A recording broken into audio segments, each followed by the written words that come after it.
Greetings, parents of SCR5. This is Mr. Koga, and I'm here with a quick walkthrough of Seesaw. So this is the new program we're going to be using to record student learning and to document everything they're doing for distance learning.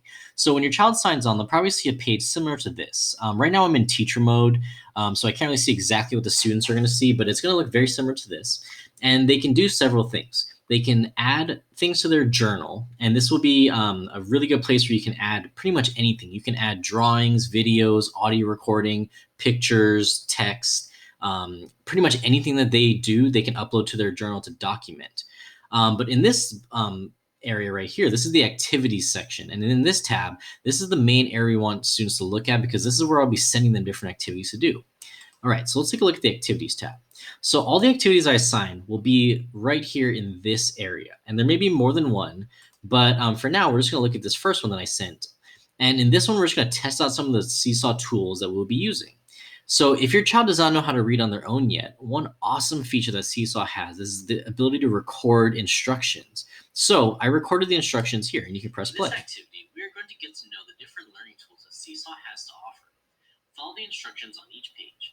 You can even click on the captions to hear the instructions. How awesome.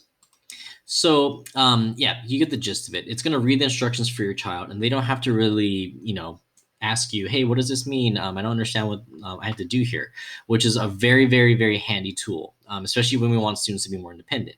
So when your child finishes the instructions, they're going to add a response because they want to actually do the activity. So let's click on the green button. The green button is going to be one of our main buttons because that tells you to submit work. Otherwise, it's not really done. Okay, so we're just going to be testing out some of the tools and looking at different features of Seesaw. So in this first prompt, it says draw a picture of your favorite animal. Just a very simple activity, non-academic, because I just want the kids to use the tools. So what they can do is they can use a pointer, they can use a pencil, pen, marker, cool highlighter tool, and an eraser. And as you can see, you can choose the different colors for the pens and markers and pencils, which is also another fun little addition. So they can draw a picture of the favorite animal here. Once they're done with that, they're going to go down to the next page and so on. So in this activity, they're going to press the microphone button and record a message about what you missed the most in school. But if your child has a hard time reading the instructions, always look down here to the captions button right there. And the captions, similar to the first page, will have the instructions that they can listen to.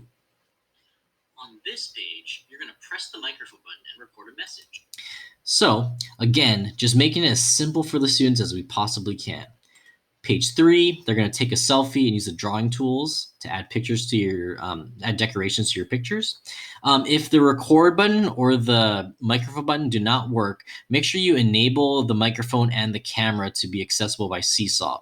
If you see in the address bar at the very top of the page, if you see like a camera with an X on it or like a microphone with an X on it, click on that and go to like manage devices or manage the microphone to enable it on Seesaw. Because sometimes if they press block or not allow, it won't let you to record or take pictures.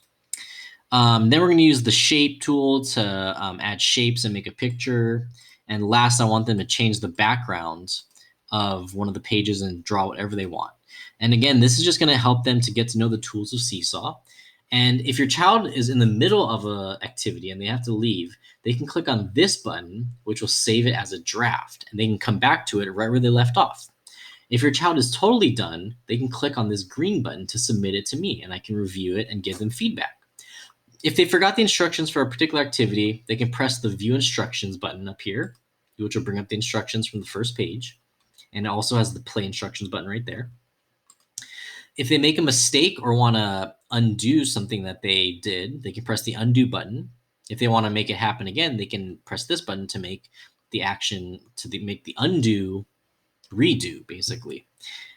And they can zoom in, and they can also make the screen go back to normal size by making it fit the screen. Okay, well, that's about it for Seesaw and the activity that I sent out to students right now. If you have any other questions, feel free to Google something or send me a message. I can do my best to help you out. All right. I hope your child has fun with Seesaw. I'm looking forward to this new adventure, and should be very awesome because I can see students' work and give them a lot of awesome, really good feedback that's going to help them with their learning. All right. Thanks for watching.